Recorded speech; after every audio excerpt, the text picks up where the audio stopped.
Well, what a lovely surprise to finish the season. Or will it be the finish of the season? Because today we face Newry in the playoff in the Irish Championship, and the winner will play the 11th side in the top tier for the place in the top flight next season. Could it be us against all the odds? Let's go and find out.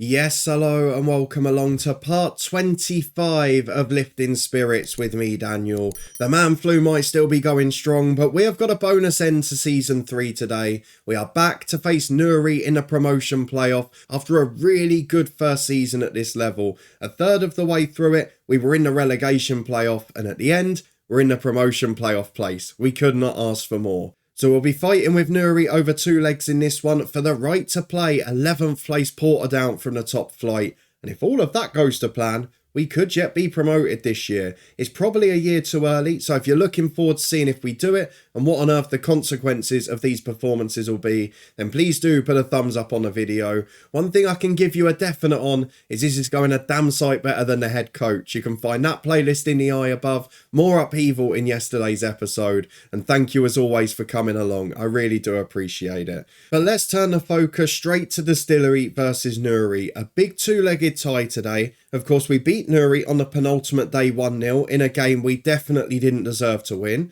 But it has been our fame this year, 1-0 to the Distillery. Can we do it again? Can we force our way into promotion contention? It would certainly be a game-changing moment for the save, and it would certainly be earlier than I expected. The original plan was ideally to get to the top tier in 4, giving us 2 years in each division, but realistically to get it done within 5. If we can do it in 3, it would be some hell of an achievement, and the club probably isn't ready for it in truth. But today we've got an opportunity over 2 legs against a Newry side who, as we saw in the last episode, we've got a pretty decent record against. Our past meetings, particularly this season, 2 wins, 1 draw, 1 defeat. We shocked them in the cup the year before as well. And even when you look at the games we didn't win, you're talking 1-1 and a 1-0 defeat. So there's not been any games between the two of us where one team's been absolutely battered or one's been much poorer than the other. Of course, being second has given us the bonus of having a home leg second, so we can play a bit more cautiously today and then maybe go for it later on.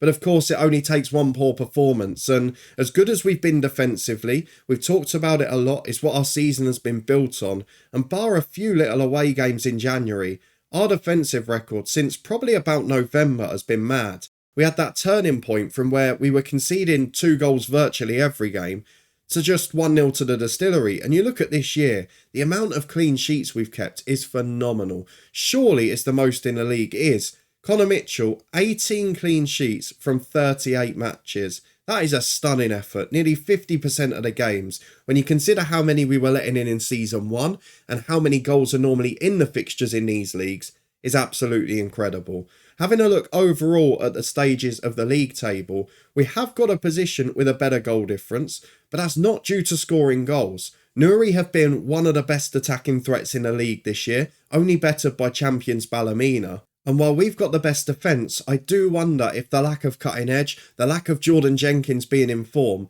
might come back to haunt us. And that's going to help with our selection today, because Marty Bell came off the bench against Ballyclare, scored 2. Do I throw him in, the youngster? There are so many questions to ask. Let's go and have a look at everything around it. The dynamics are excellent. On the pitch and off it for us, things are great. We've just got to step up to the big occasion. I don't know that any of these lads have played in games this big, so I'm not sure how we're going to respond. And then even then, whoever wins this tie will be massive underdogs v Portadown. But that's enough of a build-up. You can tell I'm nervous. You can tell I'm tense. I'm trying to put off the big game. Let's go and get through and pick our team. Latifa is still out injured. Might be back if we get through to face Portadown. But we've got 2 legs of this one to worry about, and we have got to keep it tight. You can see the assistant recommending we drop to cautious. That's Sammy Klingon, who doesn't want to stay with us at the moment. A promotion might allow us to keep our number 2. For now though, let's get through to the selection. We've got some decisions to make, and as you can see, some unhappiness to deal with. Because of course, what more could you ask for than yet another player throwing their toys out the pram about improving training facilities? And we've talked about this a lot on live streams, Discord, everything. How on earth are so many players wanting training facility upgrades this year. It's a very weird thing. I mean, Levingston's been a superstar for us. He's a great player. Thankfully, he's tied down for next season as well. Otherwise, we would have had trouble. But I just don't get it this year. We didn't have the option to not promise it, and I desperately wanted to keep him. So that's where we are. We have, though, got the return of Becht in a holding role. He replaces Chambers. And we've also got a timely return of Johnston, the left winger. He comes on for Bobby Robinson, in for Mark Edgar. And then, that's my last big decision.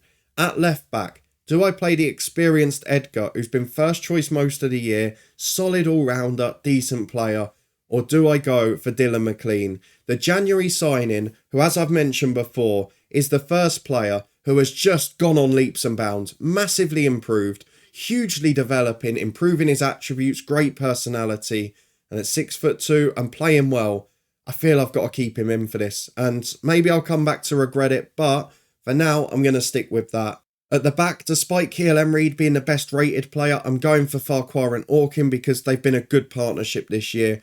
And of course, Buchanan got to play on the right because of Latifa's injury. He's the youth star who scored in the last game. Not really developing well though. And these youth players, they still won't sign contracts on regular terms. If they would, you know the improvement's going to be quick. We'll try it again now just so you can see. Breakthrough prospect, amateur terms. It doesn't help us, and it means we then can't get money if he moves on because clubs can just come and poach him for free. So with 2 years left on his contract, it's better that we get clubs to pay compensation while they've still got a youth contract, because at least then we get a sell-on and we get some financial incentive. The rest of the team, though, will stay as it is. Mark McKee still doesn't want to discuss terms. I wonder if that'll change if we go up. I know he's not rated great, but he's an original. And he's played for Stevenage, he's played in England. I'd love to have someone who is an actual original playing in the top tier, because looking at the first 11 and those close to it, he is the only one left. He's the only one in that 18 today that was with us at the start. Yes, there's a couple of amateurs outside the squad, but they're nowhere near in truth, so fingers crossed he'll be with us. The full 11 for today is Connor Mitchell in goal, McGill and McLean the fullbacks with Orkin and Farquhar at centre half, Becht and Levingston reunited in midfield, McKee just in front of those, and then Johnston and Buchanan the two wingers, with Jordan Jenkins, yes I'm sticking with him, up front. Good substitutes if we need them, not much experience going forward. But let's go and get into it. There's only one way to find out if we're ready. We'll skip the Matthew Buchanan contract and go and face Newry in the playoff. Well, of course, it's a very similar Newry side to the one we faced in the last episode, and they were the better team for the most part in that game, so I'm not complacent here, but we've just got to hold out defensively. It's another one of those games that I'll make no apologies for. We need to keep it boring, we need to keep it tight, and we need to take as long as possible. Let's get through the dressing room, see who we can put out today. Not sure if the formation stayed the same because they were lined up differently there. But yeah, it's exactly the same with the two wingers. So let's go and get through the dressing room. Let's go and get through to the first half. A big crowd in at Newry. I hope the same happens in the home leg. Let's just hope we're still in a tie at that point. Well, here we are with 15 minutes on the clock almost. It's been another boring start, which is fine by me, as Levingston at the back has it with Becht. Out to Farquhar. Wide to McGill on the right. What a leader he is in the dressing room. Buchanan back to him again. No mistakes now. Over the top to Buchanan. Would be great to win a promotion playoff with a youth player in the side and of course an original as well. As Tommy Scott picks the ball up in goal for the host. Looks for the long ball downfield. Over the top towards Orkin who heads away. McKee can't win the second one though. Down for Thielen on the left. You can just tell this is the sort of game we'll start conceding goals again. Buchanan back to his keeper, oh my words. And it's going to cost us, is it? No. Just over the bar. Awful clearance, Mitchell. Barely gets over the first man's head. Falls for the second. And he nearly scores. And it's a free kick for Newry now too. They're building confidence from this. Mitchell almost makes amends. Tips one onto the post. It came back out to the danger zone. And Orkin in with a flying challenge. Gets it away. As Beck has picked up an injury, twisted knee it's suggesting, looks alright in terms of condition, but as Mitchell makes a stunning save, he's made amends now, that is superb goalkeeping. He had no right whatsoever to keep that ball out. Wonderful, wonderful work, and he's earned his new contract on reduced terms now, as Levingston heads away the corner. Will it come back in? We'll get to the other point in a minute about Beck's injury, because he does look okay. McLean heads away the second cross, out to Curry. He turns, but it's over for now.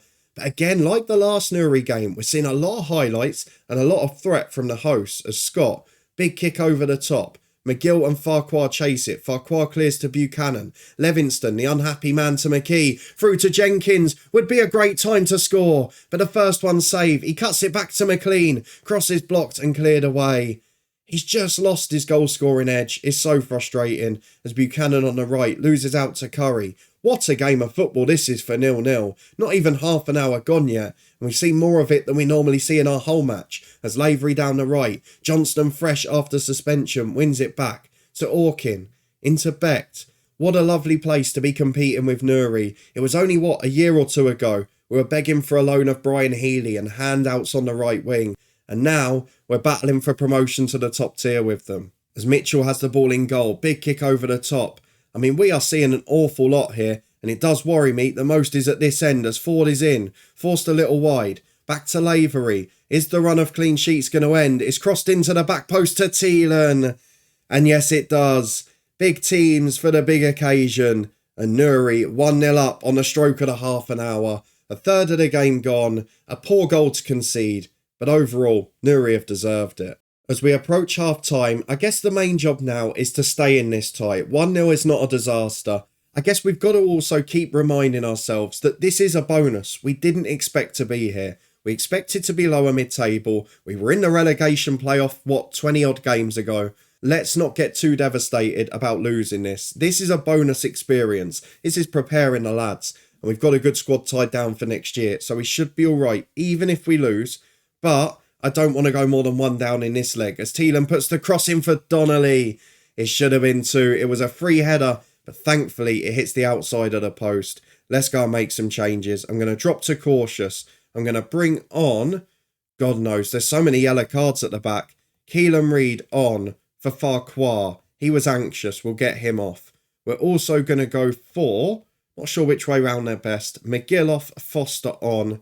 Up front, Jenkins again, off for Marty Bell. Johnston on the left struggling a bit, but he's a good player. McKee's anxious, but he's our best player today. Becht off with that injury for Chambers. And I'll save the last one 10 more. Just in case of an injury, something else, I don't want to be playing with 10. Oh, it's another corner kick for Newry. They are absolutely battering us at the minute. Thankfully, they're not taking advantage of set pieces. They put another one over the bar, but at the moment we're clinging on. The stats do not look pretty. The cautious mentality is not working. Let's encourage them. Let's try and push on. But what on earth can we do back there? McLean's now having a poor game at left back. Maybe time for the experience of Edgar. Is it too late? McLean hoofs it away there. Johnston picks it up on the left. Wouldn't mind a moment of inspiration. Maybe one of the fearless youngsters to score. I don't think so. We can't even get out our half. Cherry picks the ball up. Wide right to Boudiaf. Chips into Ford the skipper. In behind for 2-0. And this is just a game and a tie too far. We're not ready for this occasion. So let's get Mark Edgar on. 15 to go. 2-0 still a chance, but it's damage limitation. And into 3 minutes of stoppage time, we've offered nothing. I mean, it's the big occasion. We've crumbled a little bit, but Newry are a very good side. We weren't at our best, and it showed. We've unfortunately picked up 5 bookings, something we never do. The discipline's gone, the quality's gone, and we were thoroughly beaten. The home leg in 4 days' time, going to be very tough to turn this around. We'll have our crowd behind us though, so never say never. Back in a moment for the second leg. Second leg time, and I feel like things are just starting to turn against us here because Latifa is not yet back to full fitness, Buchanan is suspended, and we're running out of wingers. But do I risk Latifa? It's his last game for us. I don't think they're willing to let us have him on loan again, Bohemians. So I think at the moment, with him out of contract in 6 months, we maybe just risk it. If he gets injured now, we've got a better chance of getting him long term. So Latifa will probably come in regardless. We're 2-0 down on aggregate. It's going to be hard to overturn because, as you know, our favourite score is 1-0 to the Distillery. Anna versus Ballymacash Rangers will decide the place in the second tier at the other end of the table. But for now, we're worried about our game. Let's get through the tactical meeting. Let's go and pick our team. I can't imagine too many changes, but there's going to have to be some. Okay, I've gone for 3 changes in the second leg, and I've largely gone experience, loyalty and lack of injuries because on the right, Latifa's not even failed a fitness test. He's not ready for a fitness test. So I've bought in Foster, give him a game. He's done really well for us when he has played, and he deserves a start after sitting on the bench. We've also bought in Chambers for Beck to had that struggle with injury in the last tie. And then at the back, Mark Edgar in at left back. Bit more experience in there. So let's go through to the second leg. They are the 3 changes to the team. Latifa I have chucked on the bench because if we need a goal with 10 to go or we go to extra time, whatever, be worth chucking him on. But for now, let's just go and get through to it. It needs a big swing. We're the heavy underdogs now. But that's a position we like being in. We've proven that before this season. 1-0 to the Distillery is not enough though. So we're going to need something special here.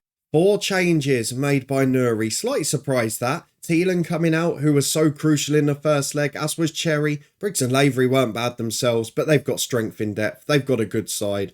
For us, we've made the 3 ourselves, so we can't say too much. Let's go out there and enjoy ourselves. There is nothing for us to lose here. How many fans are in the house? Hopefully more than normal. Because even if we lose this tie, we should be celebrating a brilliant first season at this level. Well, I wouldn't say it's huge, but there are noticeably a few little people sitting in the stand, or standing in the terrace, I should say. As early doors, we put a ball into the box. It's headed away as far as Chambers. Down the left-hand side he goes. Back to Orkin. Chance to cross from a wide area. Instead goes back to Edgar. He chips in, but it's not good enough. And Drum heads away as far as Levingston, who loses out in the air. His unhappiness at a crucial time. I just feel it might have been costly. As Nixon on the right to Drum. If they score early here, it's tie over.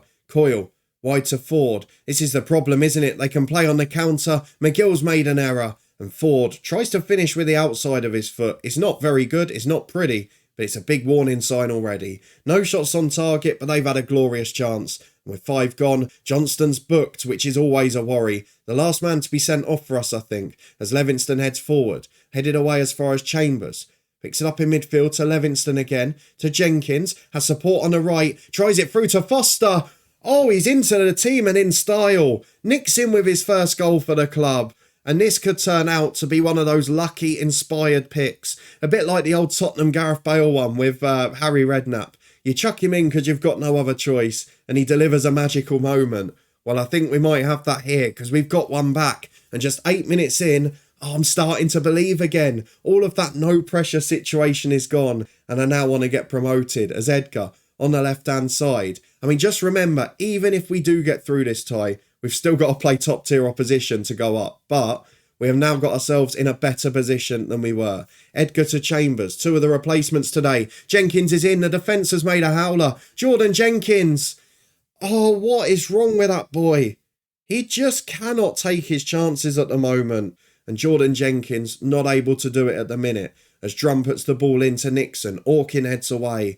How big will that missed chance be? Especially if they score now. Drum 20 yards out, time on the ball. Rattles the woodwork. McGill clears. Second time it goes all the way to halfway. And we get away with one. We've edged the game, but to be fair, Newry have had 2 of the best 3 chances. We have to be honest when it comes to game-changing moments. We have missed one ourselves, but Foster's given us a chance, and at half-time, if you'd offered me this at the start, I probably would have taken it. The deficit is halved. We've got an opportunity. Let's tell the lads there's no pressure. Let's get into the second half. We'll give it 15 minutes before gambling.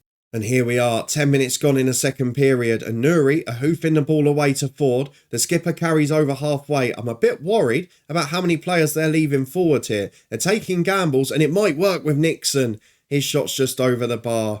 At what point do I take off Jenkins, and at what point do I throw on Latifa? And it'll probably be for Johnston at this point, as we're 25 minutes to go.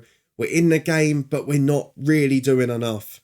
So, do you know what I'm going to do? I'm going to go positive. We're going to chase it.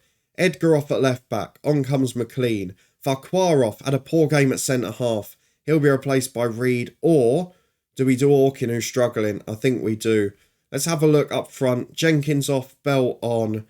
I'm going to do it. Latifa is going to come on the left. Inverted winger on support. And we'll leave the last sub 5 more minutes as a result of that. I do want to bring on Becht if we can. But for now, let's just try and get through another 5 or 10. Make sure we don't concede. Go for the grandstand finish. Can we achieve it? Latifa is struggling, but I'm going to take McKee off. Bring on Sebastian Becht as the number 10. And let's just encourage these boys. Get yourselves forward. Have a go. Have no regrets. 5 to go. We're going attacking. 2 to go. We're going very attacking. but it's Newry with the corner, not where we want them to be. And Donnelly heads in. That's one of the things when you go attacking. You get caught on the counter, you give away set pieces, and they can bring on people like Ross Redman, who have got great set piece delivery. So unfortunately, it is 1-1 on the night. It's 3-1 to Newry, and our first attempt at the Irish Championship playoffs end in disappointment. It is, though, a brilliant achievement to get in the top 3 and to play in a game of this magnitude. We can only be better for the experience. Most of this squad, the core of it, is tied down for next year, so hopefully we can build on it, because it's been a great year and we're still on course to achieve our objectives. And there we go, confirmation at the defeat in the promotion playoff. I'm not sure I slammed the team, did I? Also a bit concerned that the 5-game unbeaten home run ends. That's not really fair. We drew that game 1-1. It's just that it was a defeat overall after the second leg. But a really good season. We will of course be back to reflect on it in a couple of days' time. We're going to go through our squad planner, do our end of season review and plan what we want to do next season, because for the first time since we've come here, it probably doesn't need to be a massive change this time. We can just add 1, 2, 3 players and maybe add a bit of gold dust to this side. We'll discuss what we're going to do with the striker situation too, because Jordan Jenkins, it's the one area we were a letdown this year. If we can find regular goals, if we can break teams down, I trust the rest of the team to do the business. Will we be able to keep the loanees though? We'll wait and see all of that as well. But if you did enjoy this episode, a first season in the Championship, and to be fair, a more successful one than we expected, then please do put a thumbs up on it. Subscribe down below for daily videos from 2 long-term stories. If you haven't seen yesterday's head coach, where on earth were you? It's up in the eye above.